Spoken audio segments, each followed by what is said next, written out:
প্রিয় দর্শক শ্রোতা, আজ শবে বরাত। এই রাতের নামাজ আদায়ের নিয়ম ও ৮টি প্রশ্নের উত্তর জানব ইনশাআল্লাহ। ১ নম্বরে, শবে বরাতের নির্দিষ্ট কোনো নামাজ আছে কি না। ২ নম্বর প্রশ্ন হলো, শবে বরাতের নামাজ কখন থেকে পড়া শুরু করবেন। ৩ নম্বরে, শবে বরাতের নামাজ মোট কত রাকাত। ৪ নম্বরে, শবে বরাতের নামাজ কি কি সূরা দিয়ে পড়বেন। ৫ নম্বর প্রশ্ন হলো, শবে বরাতের নামাজের নিয়ত কি।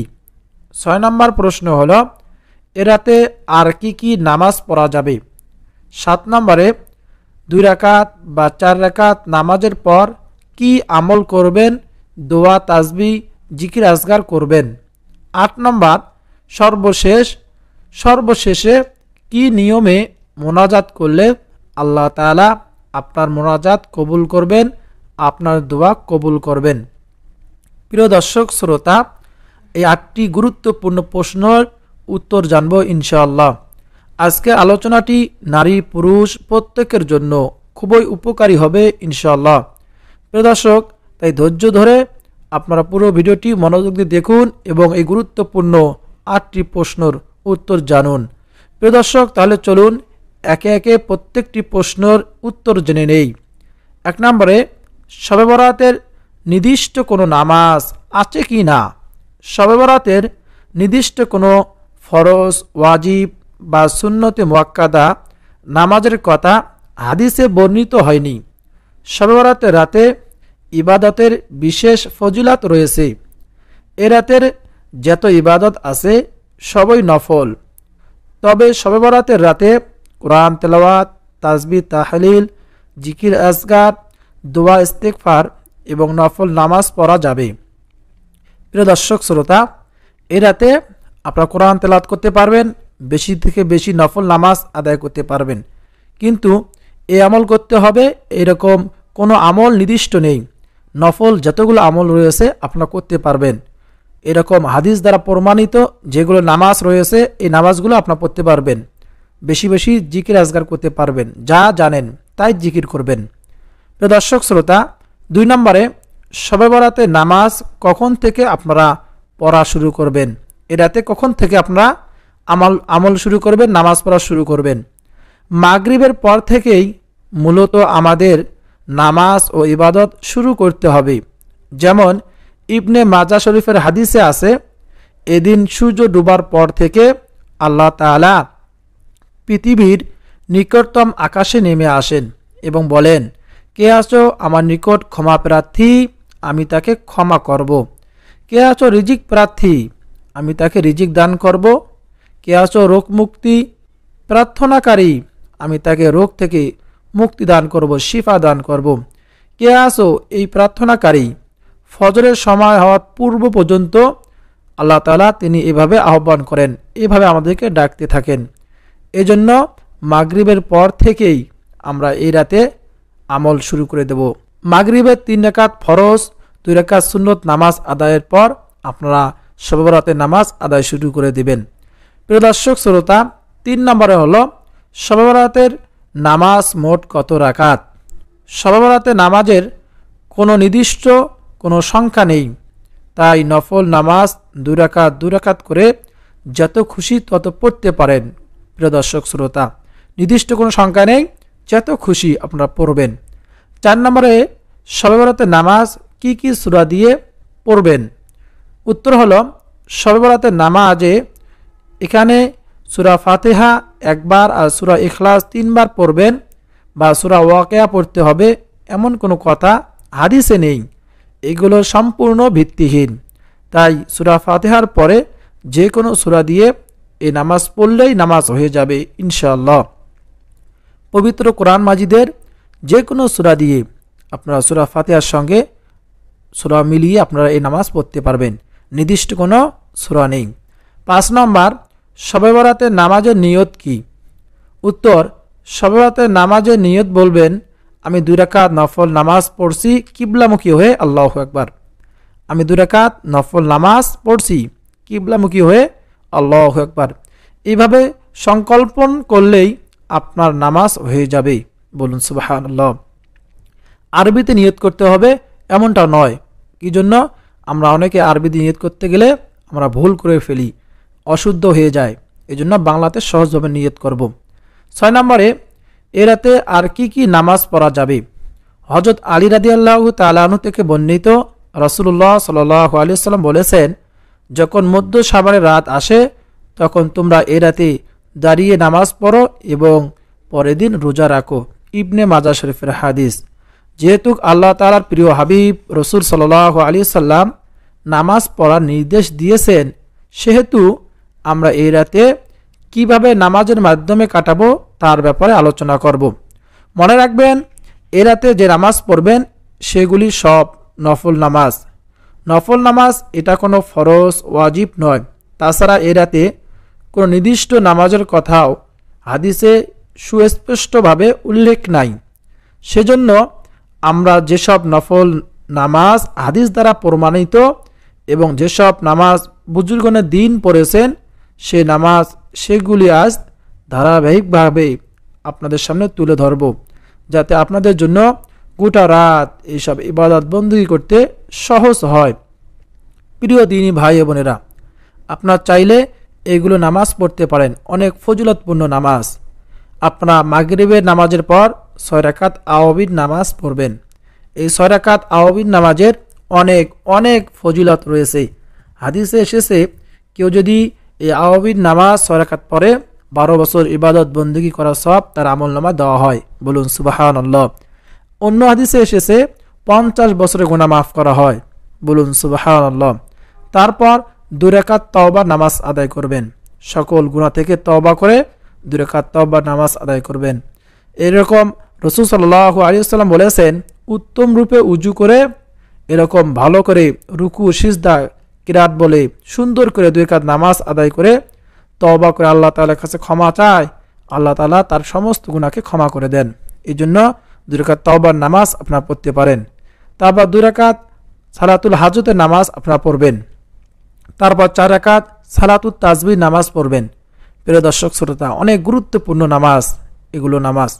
তাহাজ্জুদের নামাজ আপনারা শেষ রাতে পড়বেন। প্রিয় দর্শক, এই নামাজগুলো কিভাবে পড়বেন এই বিষয়ে সম্পূর্ণ পুঙ্খানুপুঙ্খানু সহজ নিয়মে আমি আমার এই চ্যানেলে ভিডিও আপলোড দেওয়া আছে। আপনারা ওখান থেকে দেখে এই নামাজগুলো শিখে আপনারা নামাজগুলো পড়তে পারবেন। প্রিয় দর্শক, শেষ রাতে অবশ্যই তাহাজ্জুদের নামাজ পড়বেন।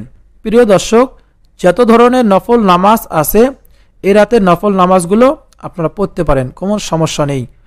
যত নফল নামাজ আছে আপনারা এই রাতে নফল নামাজ পড়বেন। তাছাড়া আপনার জীবনের পূর্বের যে কাজা নামাজগুলো আছে তাও পড়তে পারেন। প্রিয় দর্শক, 7 নম্বর প্রশ্ন হলো 2 রাকাত বা 4 রাকাত নামাজের পর কি আমল করবেন, কি দোয়া তাসবিহ জিকির আজকার করবেন? প্রিয় দ্বীনী ভাই বোনেরা, 4 রাকাত নফল নামাজ আদায় করার পর এগুলো জিকির করতে পারেন। 1 নম্বরে 100 বার লা ইলাহা ইল্লাল্লাহ, লা ইলাহা ইল্লাল্লাহ। তাওহীদের মূল কালেমা লা ইলাহা ইল্লাল্লাহ। এটা সর্বশ্রেষ্ঠ একটি জিকির। হাদিসে এর অনেক ফজিলত বর্ণিত হয়েছে। হযরত আবু সাঈদ খুদরি রাদিয়াল্লাহু তাআলা আনহু বলেন, আল্লাহ রাসূল সাল্লাল্লাহু আলাইহি সাল্লাম ইরশাদ করেছেন, একবার হযরত মুসা আলাইহিস সালাতু ওয়াস সালাম বলেন, হে আমার রব, আমাকে এমন একটি বাক্য বলে দিন যা দ্বারা আমি আপনার জিকির করতে পারি, অথবা বলেছেন তার দ্বারা আপনার কাছে দোয়া করতে পারি। আল্লাহ তাআলা বললেন, হে মুসা, তুমি বলবে লা ইলাহা ইল্লাল্লাহ। তখন মুসা আলাইহিস সালাতু ওয়াস সালাম বলেন, হে আমার রব, আপনার সব বান্দা তো এটি বলে থাকে। আমি আপনার নিকট এমন কিছু চাচ্ছি যা বিশেষভাবে আমাকেই বলবেন। তখন আল্লাহ তাআলা বলেন, হে মুসা, যদি 7 আসমান আমি ভিন্ন তার সব অধিবাসী এবং 7 জমিন এক পাল্লা রাখা হয়, আল্লাহ ইলাহা ইল্লাল্লাহ এক পাল্লা রাখা হয়, তাহলে নিশ্চিত লা ইলাহা ইল্লাল্লাহ পাল্লা ভারী হবে। বলুন না সুবহানাল্লাহ, সুবহানাল্লাহি ওয়া বিহামদিহি, আল্লাহু আকবার। এজন্য লা ইলাহা ইল্লাল্লাহ এই রাতিতে আমরা বেশি বেশি জিকির করব। 2 নম্বরে 100 বার সুবহানাল্লাহ, আরো অধিক আপনার এই রাতে জিকির করবেন। আমরা প্রত্যেকেই পড়তে পারি সুবহানাল্লাহ, অর্থ মহান আল্লাহ তাআলার পবিত্রতা ঘোষণা। তিনি সব ধরনের দোষত্রুটি থেকে মুক্ত। এই জিকিরের মাধ্যমে জান্নাতে বৃক্ষরোপণ হয় এবং অর্জিত হয় অফুরন্ত সওয়াব। বলুন সুবহানাল্লাহ। হযরত সাআদ রাদিয়াল্লাহু তাআলা আনহু বলেন, একদিন রাসূল সাল্লাল্লাহু আলাইহি সাল্লাম তার সঙ্গীদের প্রশ্ন করেন, তোমাদের কেউ কি 1000 নেকি অর্জন করতে অক্ষম? তখন তার একজন সঙ্গী জিজ্ঞাসা করলেন, কিভাবে আমাদের কেউ 1000 নেকি অর্জন করতে পারে? তখন তিনি ইরশাদ করলেন, তোমাদের কেউ 100 বার সুবহানাল্লাহ পাঠ করবে, তাহলে তার জন্য 1000 নেকি লেখা হবে এবং তার 1000 পাপ মোচন করা হবে। তিরমিজি শরীফের হাদিস। বলুন না সুবহানাল্লাহ। প্রিয় দর্শক, এজন্য আমরা বেশি বেশি সুবহানাল্লাহ সুবহানাল্লাহ জিকির করব এই পবিত্র রজনীতে। 3 নম্বরে 100 বার আলহামদুলিল্লাহ, তার অধিক আপনারা এই আলহামদুলিল্লাহ জিকির করবেন। কৃতজ্ঞতা প্রকাশের সংক্ষিপ্ত বাক্য হলো আলহামদুলিল্লাহ। এটা একটি উত্তম দোয়া ও জিকির। এর জিকির মিজানের পাল্লা সব দিয়ে ভরপুর করে দেয়। বলুন না সুবহানাল্লাহ। হযরত আবু মালিক আশআরী রাদিয়াল্লাহু তাআলা আনহু বলেন, রাসূল সাল্লাল্লাহু আলাইহি সাল্লাম বলেছেন, উজু হলো ঈমানের অর্ধেক, আলহামদুলিল্লাহ পূর্ণ করে মিজান আমলের পাল্লা, সুবহানাল্লাহ ও আলহামদুলিল্লাহ পূর্ণ করে আকাশমণ্ডলী ও জমিনের মধ্যবর্তী স্থান। বলুন না সুবহানাল্লাহ। মুসলিম তিরমিজি শরীফের হাদিস। অর্থাৎ এই জিকিরগুলো আমরা করলে জমিন আসমানের মধ্যখানে যে ফাঁকা স্থান জায়গা রয়েছে তা নেকি দ্বারা ভরপুর হয়ে যায়। বলুন সুবহানাল্লাহ। 4 নম্বরে 100 বার তারও অধিক ইস্তেগফার, আপনারা বেশি বেশি ইস্তেগফার পাঠ করবেন এই রজনীতে। কোরআনে ইস্তেগফার করার নির্দেশ দেওয়া হয়েছে। রাসূল সাল্লাল্লাহু আলাইহি সাল্লাম নিষ্পাপ হওয়া সত্ত্বেও ইস্তেগফার পাঠ করতেন। হযরত ইবনে উমর রাদিয়াল্লাহু তাআলা আনহু বলেন, রাসূল সাল্লাল্লাহু আলাইহি সাল্লাম ইরশাদ করেছেন, হে মানব মণ্ডলী, তোমরা আল্লাহ তাআলার কাছে তওবা করো। আমি তো দৈনিক 100 বার আল্লাহ তাআলার কাছে তওবা করি। মুসলিম শরীফের হাদিস। প্রিয় দর্শক, এই রাতে আল্লাহ তাআলা আমাদেরকে ডাকতে থাকেন ক্ষমা করার জন্য। এই জন্য গুনাহ কথা স্মরণ করে বেশি বেশি তওবা ইস্তেগফার আমরা জিকির করব। 5 নম্বর জিকির হলো 100 বার আল্লাহু আকবার, আরো অধিক আপনারা জিকির করবেন। মহান আল্লাহ তাআলা বরত্ব ও মহিমা বর্ণনার সর্বোত্তম শব্দ আল্লাহু আকবার। এই শব্দের জিকির রবের সঙ্গে দীর্ঘ সম্পর্ক করে তোলে। বলুন সুবহানাল্লাহ। হযরত আবু হুরায়রা রাদিয়াল্লাহু তাআলা আনহু বলেন, আল্লাহ রাসূল সাল্লাল্লাহু আলাইহি সাল্লাম বলেছেন, বলো সুবহানাল্লাহি ওয়ালহামদুলিল্লাহি ওয়ালা ইলাহা ইল্লাল্লাহু আল্লাহু আকবার। এটা বলা আমার কাছে যেসব বস্তুর উপর সূর্য বর্ষিত পড়ে সব কিছু থেকে বেশি প্রিয়। বলুন না সুবহানাল্লাহ। মুসলিম তিরমিজি শরীফের হাদিস। প্রিয় দর্শক শ্রোতা, এই জন্য আল্লাহু আকবার জিকির আমরা বেশি থেকে বেশি এই রাত্রিতে করব। প্রিয় দর্শক, 100 বার দরুদ শরীফ পাঠ করা, আরও অধিক আমরা এই রাতে দরুদ শরীফ পাঠ করব। আল্লাহ তাআলার প্রিয় নবী সাল্লাল্লাহু আলাইহি সাল্লামের শানে দরুদ পাঠ করার নির্দেশ দিয়েছেন। আল্লাহ তাআলা রাসূল সাল্লাল্লাহু আলাইহি সাল্লামের শানে উপর দরুদ পাঠ করার নির্দেশ দিয়েছেন। কোরআনের বর্ণিত হয়েছে, নিশ্চয় আল্লাহ তাআলা ও তার ফেরেশতারা নবীর প্রতি দরুদ পাঠ করেন। হে মুমিনরা, তোমরাও তার প্রতি দরুদ পড়ো এবং বেশি পরিমাণে সালাম পাঠাও। সূরা আহজাব আয়াত 56। হযরত আনাস ইবনে মালিক রাদিয়াল্লাহু তাআলা বলেন, আল্লাহ রাসূল সাল্লাল্লাহু আলাইহি সাল্লাম বলেছেন, যে ব্যক্তি আমার উপর একবার দরুদ পাঠ করবে, আল্লাহ তাআলা তার উপর 10টি রহমত নাজিল করবেন। বলুন না সুবহানাল্লাহ। আর 10টি গুনাহ মিটিয়ে দেওয়া হবে এবং তার জন্য 10টি মর্যাদা উন্নত করা হবে। বলুন না সুবহানাল্লাহ। নাসাই শরীফের হাদিস। প্রিয় দর্শক শ্রোতা, 8 নম্বরে সর্বশেষ শবে বরাতের রাতে কি নিয়মে মোনাজাত করলে আল্লাহ তাআলা আপনার দোয়া মোনাজাত কবুল করবেন? প্রিয় দর্শক, 8টি প্রশ্ন আমি শুরুতে বলেছি। 8টি প্রশ্নের মধ্যে সর্বশেষ 8 নম্বর প্রশ্ন, আপনারা কি নিয়মে শবে বরাতের রাত্রিতে মোনাজাত করবেন? মোনাজাত করার সঠিক নিয়ম, মোনাজাতের প্রথমে আল্লাহ তাআলার প্রশংসা দিয়ে শুরু করতে হবে। এই বলে আল্লাহ তাআলার প্রশংসা করা যেতে পারে, আলহামদুলিল্লাহি রাব্বিল আলামিন। অর্থ, সমস্ত প্রশংসা আল্লাহ তাআলার জন্য, যিনি জগৎ সমূহের প্রতিপালক। এভাবে এক বা একাধিক আল্লাহ তাআলার জন্য প্রশংসামূলক যে কোনো বাক্য বলে দোয়া শুরু করা উত্তম। আল্লাহ তাআলার প্রশংসার পরে আল্লাহ রাসূল সাল্লাল্লাহু আলাইহি সাল্লামের প্রতি দরুদ ও শান্তির জন্য দোয়া করতে হবে। ছোট বড় যে কোনো দরুদ পড়া যাবে। আপনার যেটা ভালো লাগে সেই দরুদ পাঠ করবেন। সর্বোত্তম দরুদ হচ্ছে দরুদ ইব্রাহিম, যেটা আমরা নামাজে পড়ে থাকি। এটা না পড়ে ছোট দরুদ আপনার অন্য দরুদও পড়া যাবে, যে কোনো দরুদ পড়তে পারেন। আপনি চাইলে এই ছোট্ট দরুদটি পড়তে পারেন, আল্লাহুম্মা সাল্লি ওয়া সাল্লিম আলা নাবিয়িনা মুহাম্মদ, আল্লাহুম্মা সাল্লি ওয়া সাল্লিম আলা নাবিয়িনা মুহাম্মদ। অর্থ, হে আল্লাহ, আপনি আমাদের নবী মুহাম্মদ সাল্লাল্লাহু আলাইহি সাল্লামের উপর সালাত ও সালাম বর্ষণ করুন। বলুন না সুবহানাল্লাহ। একদিন রাসূল সাল্লাল্লাহু আলাইহি ওয়াসাল্লাম দেখলেন এক ব্যক্তি দোয়া করছে, কিন্তু সে দোয়াতে আল্লাহ তাআলার প্রশংসা ও রাসূলের প্রতি দরুদ পাঠ করেননি। রাসূল সাল্লাল্লাহু আলাইহি ওয়াসাল্লাম তাকে লক্ষ্য করে বললেন, সে তাড়াহুড়া করেছে। অতঃপর সে আবার প্রার্থনা করল। আল্লাহ রাসূল সাল্লাল্লাহু আলাইহি ওয়াসাল্লাম তাকে অথবা অন্যকে বললেন, যখন তোমাদের কেউ দোয়া করো তখন সে যেন প্রথমে আল্লাহ তাআলার প্রশংসা ও তার গুণগান দিয়ে দোয়া শুরু করে, অতঃপর রাসূলের প্রতি দরুদ পাঠ করে, এরপর তার যা ইচ্ছা আল্লাহ তাআলার কাছে প্রার্থনা করে। আবু দাউদ শরীফের এবং তিরমিজি শরীফের হাদিস। প্রিয় দর্শক শ্রোতা, এরপরে নিজের পছন্দ মতো নিজের জন্য বা অন্যের জন্য, দুনিয়া ও আখিরাতে যে কোনো কল্যাণের জন্য দোয়া করতে হবে।